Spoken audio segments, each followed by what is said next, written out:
Who is TAIRRIE B? Huh. Where did they get a load of me? Nah, seriously, anybody remember this bad bit? How we do it, so the suckers can't find it. Me and D, we funky don't mind it. If I'm being honest here, I had no idea who Teresa Beth, aka TAIRRIE B, was until recently. But that tracks, I'm not really too knowledgeable about old school hip hop or spooky goth hard rock rap or whatever it was she did later. But she did pop up on my radar when I was researching Brad X's early career. The legendary Brad Xavier, Brad X, Daddy X, who popped up in a music video for TAIRRIE B's first rock band. So, with that night and day transition, imagine my shock when I found out she was originally part of an 80s group called Bardau. Now, that tripped me out, because I am a fan of that band, or like a few of their singles at least. I love this 80s stuff. And TAIRRIE B, while she was part of that group, she left shortly after their debut single. I never knew that. I'm gonna be a three-time lover every night. But she made a lot of amazing contacts in the process, and she was so talented, it just was not lost on people. People like Quincy Jones Jr. III, which is an awesome name, and Schoolie D himself. So she got to work immediately after that on more hip-hop inspired material and was introduced to Jerry Heller eventually, and Eazy-E himself. And while it might have been Heller in charge, when Eazy saw her, he must have known that she was the shit. Now, TAIRRIE B even went on to audition for the entire group N.W.A, where she played some of her stuff for the guys. Apparently, though, they just kind of stared at her and didn't react. But on her way out, Eazy called her back and offered a deal on the spot. And shortly after, TAIRRIE B was on the move and kind of seen as Eazy-E's protege. Apparently, they were spotted out a lot together, but they were still just work associates. They weren't really banging each other or anything.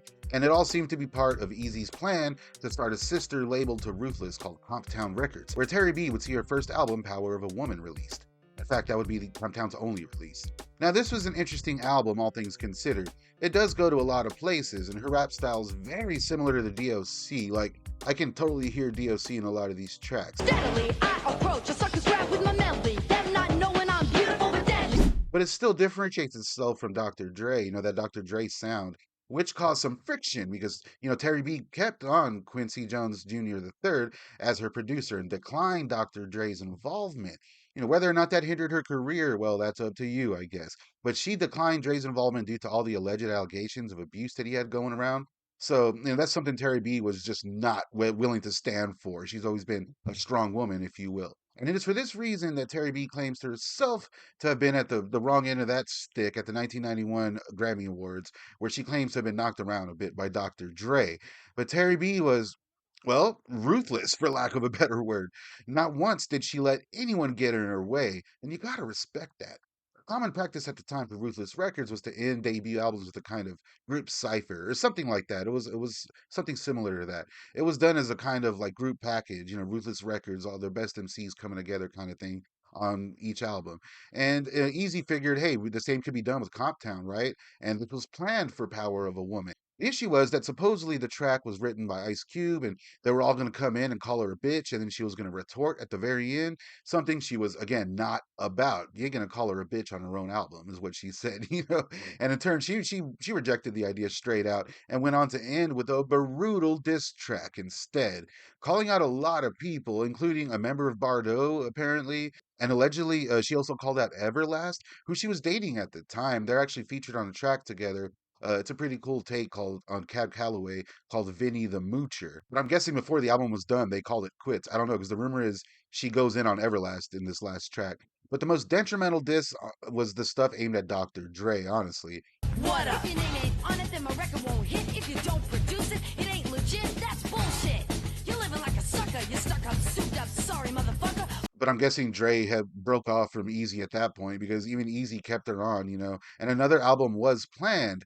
And but at this point, TAIRRIE B was kind of getting into more rock-based stuff, so she kind of went that route instead. But even Eazy is a notorious rock and roll fan, so I was thinking maybe that would be the next move on Ruthless Records, maybe. But I mean, hell, even Brad X was about to release some stuff with Ruthless, so it would have made sense. But sadly, before any of this came to fruition, Eazy passed in 1995, and TAIRRIE B was dropped just before that. When the label started cleaning house. Although it's also rumored that she left willingly, to form a band, so I'm not sure on that.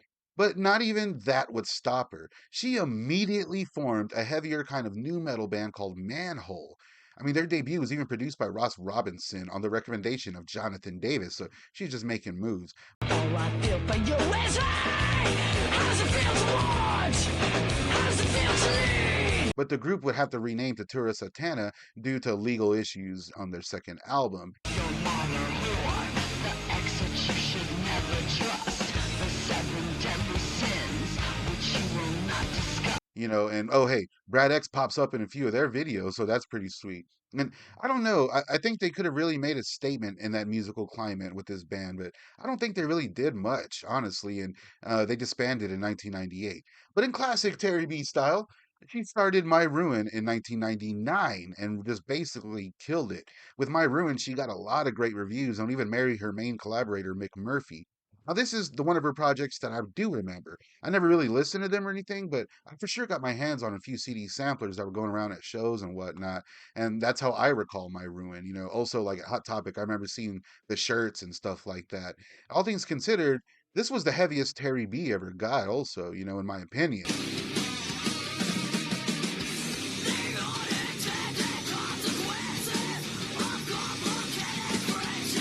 She would finally seem to take a little break after My Ruin broke up, though. A break from releasing music, at least. I mean, anyone this creative never really stops, you know what I'm saying?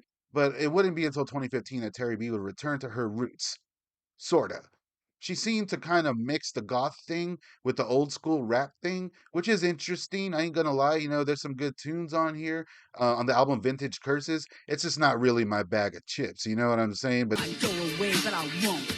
I'm here to stay like a woman's phone, throwing up the goat as it won't nick back what's done is done. But I ain't done yet. and she kind of continues this thing she did, like covering songs in her own way. Something that she did her whole career, by the way. Overall, it works, especially if you like her delivery and whatnot. Although, in my opinion, it's nowhere near as fierce as her OG stuff.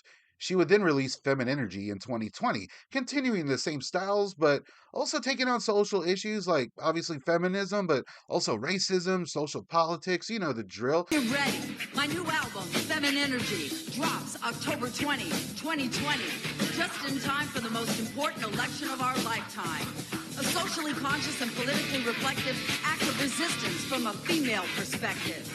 And she was very upfront about all this stuff. And again, this is a solid release from Terry and a treat for all of her fans all these years later. I can't stress enough how much I admire her work ethic and her obvious love for music. She would then start another group with Mick called Sweet Evil. Spelled weird, but that's what it says. And, you know, where she's been producing videos and music all up until today. Now, Kicking ass and we're taking care of business. Heavy fucking wrists with a red hot lipstick. If you love that, then we know you'll love this. her music may be drastically different than her Bardau or her Comptown days, but she never really had to settle or give up her peace of mind by playing anyone's game, whether that was N.W.A, you know, or the plight of self-releasing music nowadays. Terry B has seemingly always been gracing us with her presence in one way or another, and it's always been welcome. And her legacy is solid no matter what. She is a legit OG, a legit rap legend, a legit musician and entertainer. Long live Terry B. Again, let me know what you think about Terry B below. I know this is kind of a quick video, but I wanted to touch on that. Maybe we can watch some of her videos on a live stream or something. Talk to me, talk to me, talk to me, baby, down below. Staunch Gang, make sure to get yourself some merchandise. We got 20% off your first order down below. Oh, and also, don't take any shit from Dr. Dre. I'll see you guys soon.